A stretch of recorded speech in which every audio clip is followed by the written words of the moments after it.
하나님 아버지 감사합니다. 참으로 혼란한 시대를 살아가고 있습니다. 국가적으로, 세계적으로 이러한 때를 살아가고 있는 것 가운데 있습니다. 중요한 것이라고 생각하지 못했던, 작은 것이라고 여겨졌던 것들이 소중하게 여겨지는 이 때를 살아가고 있습니다. 하나님께서 속히 긍휼의 손길을 베풀어 주시옵시기를 원합니다.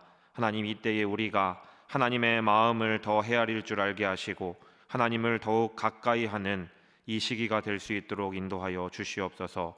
오늘도 기도의 자리를 사모하여 하나님 앞으로 나왔습니다. 이 시간에 하나님의 말씀을 대하고 기도할 때에 우리의 기도에 신실하게 응답하여 주시옵소서. 감사하며 예수님의 이름으로 기도합니다. 아멘. 이 시간 우리에게 주신 하나님 말씀은 마태복음 20장 17절부터 34절까지 말씀입니다. 예수께서 예루살렘으로 올라가려 하실 때에 12 제자를 따로 데리시고 길에서 이르시되, 보라, 우리가 예루살렘으로 올라가노니 인자가 대제사장들과 서기관들에게 넘겨지매 그들이 죽이기로 결의하고 이방인들에게 넘겨주어 그를 조롱하며 채찍질하며 십자가에 못 박게 할 것이나 제3일에 살아나리라. 그때 세베대의 아들의 어머니가 그 아들들을 데리고 예수께 와서 절하며 무엇을 구하니 예수께서 이르시되, 무엇을 원하느냐? 이르되, 나의 이 두 아들을 주의 나라에서 하나는 주의 우편에 하나는 주의 좌편에 앉게 명하소서. 예수께서 대답하여 이르시되, 너희는 너희가 구하는 것을 알지 못하는도다. 내가 마시려는 잔을 너희가 마실 수 있느냐? 그들이 말하되, 할 수 있나이다. 이르시되, 너희가 과연 내 잔을 마시려니와 내 좌우편에 앉는 것은 내가 주는 것이 아니라 내 아버지께서 누구를 위하여 예비하셨든지 그들이 얻을 것이니라.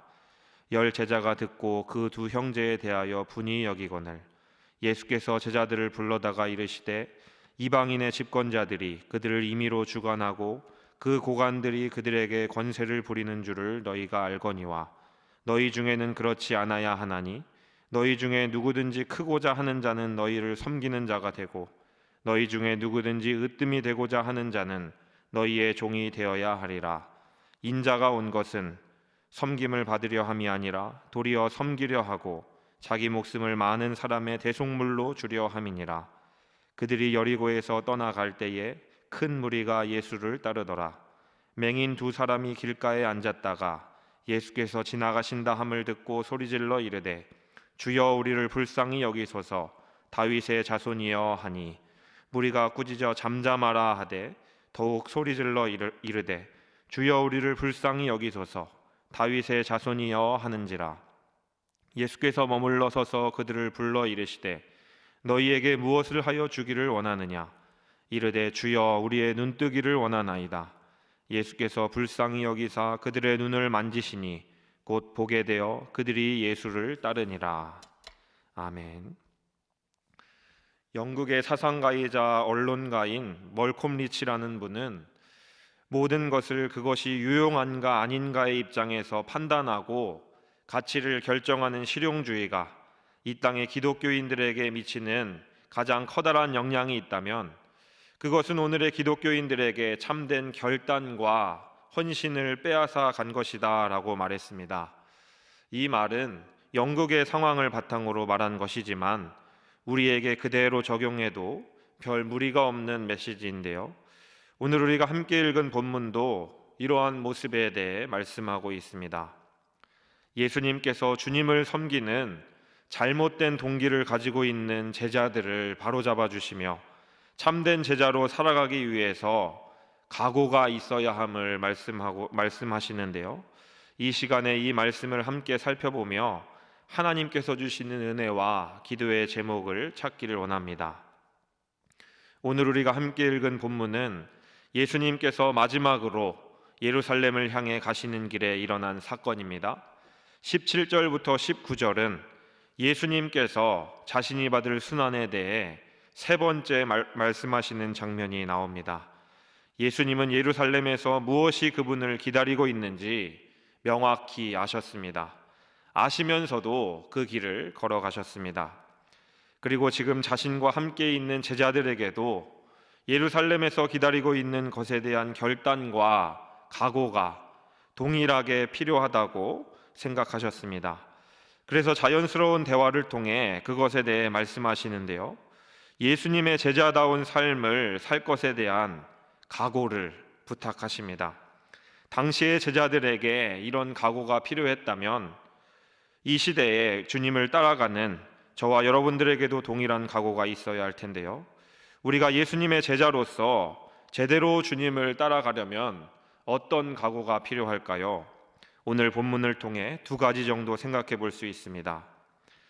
먼저 세상의 영광을 삶의 최우선에 두지 않겠다는, 하나님의 영광을 최우선에 두겠다는 각오입니다. 20절 말씀을 보시면 야고보와 요한의 어머니가 예수님께 와서 이런 부탁을 합니다. 부탁의 내용은 21절에 나오는데요. 21절 말씀을 다시 한번 보시기 바랍니다. 이르되 나의 이 두 아들을 주의 나라에서 하나는 주의 우편에 하나는 주의 좌편에 앉게 명하소서. 동일한 내용을 담고 있는 마가복음에서는 주의 영광 중에서 우리를 하나는 주의 우편에 하나는 좌편에 앉게 하여 주옵소서라고 야고보와 요한이 이야기하고 있음을 말씀하고 있습니다. 예수님은 십자가를 지시기 위해 예루살렘으로 가고 계신데 제자들은 아직도 메시아에 대한 바른 이해를 하지 못하고 예수님이 이번에 예루살렘으로 가시면 로마를 몰아내고 유대인의 왕으로 앉으실 것이라고 생각한 것입니다. 야고보와 요한의 어머니는, 그리고 야고보와 요한 두 사람은 그렇게 되면 예수님께서 유대의 왕이 되시면 높은 자리를 차지하고 싶었고 다른 제자들 먼저 선수친 것입니다. 이런 모습의 결과로 나머지 10명의 제자들이 화를 내고 서로 다투게 됩니다. 예수님을 따라가는 동기가 잘못된 것을 보여주는 것이죠. 100여 년 전에 우리나라에 복음이 들어오고 처음 예수를 믿은 사람은 그래도 순수한 동기로 예수천당 불신지옥이라는 말을 듣고 구원받기 위해 믿는 모습들이 많았다고 합니다. 그런데 언제부터인가 다른 이유로 예수님을 믿는다고 하는 사람들이 늘어나기 시작했습니다. 예수님을 믿으면 구원받는다는 기독교의 본질적인 내용 대신 예수 믿어야 복을 받고 예수 믿어야 건강해지고 예수 믿어야 출세하고 부자가 될 수 있다는 사상이 퍼지기 시작했습니다. 예수님을 믿으면 복을 받지 못한다는 말이 아닙니다. 예수님을 믿고 병 고치고 복 받는 사람은 매우 많습니다. 그러나 이것이 기독교의 핵심은 아니라는 것입니다. 만약 복 받고 건강하기 위해서만 예수님을 믿는다면 이미 믿었는데도 복 받지 못하고 병 고치지 못하고 출세하지 못한 사람들은 언제라도 예수님을 버릴 수 있을 것입니다. 저와 여러분들은 어떻습니까? 물론 세상에서 성공하지 말라는 말이 아닙니다. 세상에서도 인정받으면 좋죠. 세상에서도 각 분야에서 영향력을 끼치는 삶이 되면 참으로 좋겠습니다. 그러나 중요한 것은 예수님을 믿는 동기가 무엇이냐는 것입니다. 교회에 출석하고 있지만 여전히 세속적인 영광에 대한 기대가 나를 지배하고 있다면 나의 신앙의 동기는 아직 순수하지 못한 것이라고 할 수 있습니다. 제자들의 이런 요청을 들으신 우리 예수님께서는 직접적으로 그들의 요청을 지지하거나 격려하는 발언을 전혀 하시지 않았습니다. 사랑하는 제자들이 순수하게 자신을 따르기를 기대하신 이 예수님이라면 오늘의 제자들에게도 이러한 순수한 동기를 원하시지 않을까요? 사랑하는 성도 여러분, 우리 하나님께서는 우리가 다른 이유 때문이 아닌 단지 주님이 너무 좋아서 견딜 수 없어 하는, 구원의 은혜를 베풀어 주신 주님이 너무 좋아서 견딜 수 없어 하는, 그래서 믿고 따르는 자들이 되기를 원하십니다. 저와 여러분들 주님을 처음 만나셨을 때, 처음 주님이 믿어지는 그 순간에 어떠셨습니까? 주님이 그냥 너무 좋아서 순수하게 사랑하시지 않았습니까? 그 순수한 사랑의 모습을 우리 주님께서는 기뻐하십니다. 이러한 모습이 여기까지 살아오면서 희미해지고 잃어버리셨다면 주님을 깊이 사랑하는 마음을 구하고 회복하시는 저와 여러분들이 되시기를 소원합니다. 세상의 영광을 최우선에 두지 않을 이 각오와 함께 예수님께서는 또 하나의 각오를 부탁하십니다. 그것은 섬김의 각오인데요, 제자들이 걸어야 할 길을 결코 지배의 길이 아닌 섬김의 길이라는 것을 가르쳐 주십니다. 예수님께서는 25절에서 세상 권력의 특징을 보여주시고 있습니다. 25절 말씀에 이렇게 말씀합니다. 예수께서 제자들을 불러다가 이르시되 이방인의 집권자들이 그들을 임의로 주관하고 그 고관들이 그들에게 권세를 부리는 줄을 너희가 알거니와. 이렇게 말씀하시면서 주관한다, 권세를 부린다라는 단어들을 사용하십니다. 그러면서 그리스도인들의 리더십은 어떻게 달라야 하는가에 대해서도 말씀하십니다.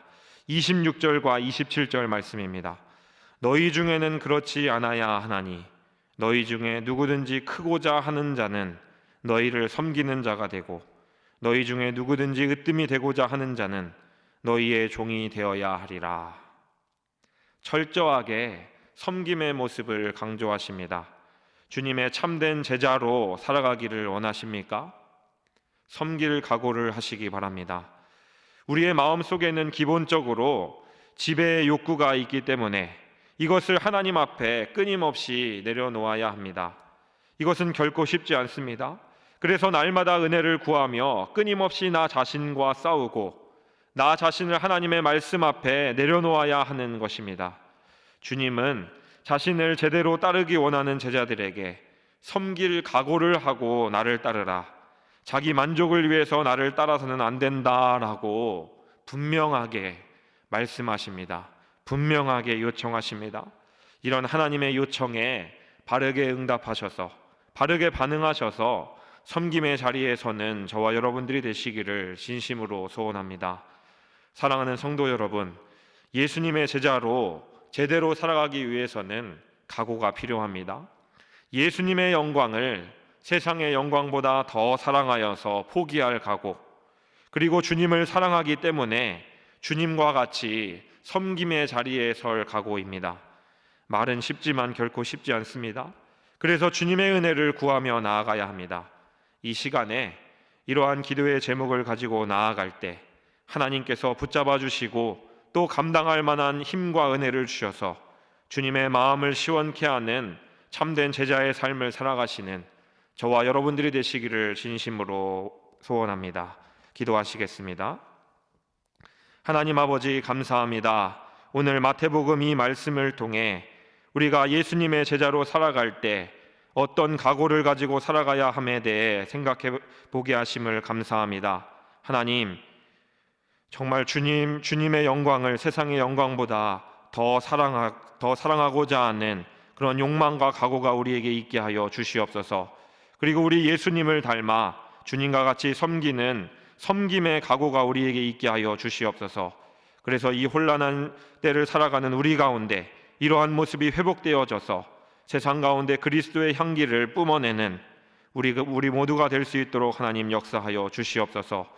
우리의 기도에 신실하게 응답하실 하나님을 기대합니다. 감사하며 예수님의 이름으로 기도합니다.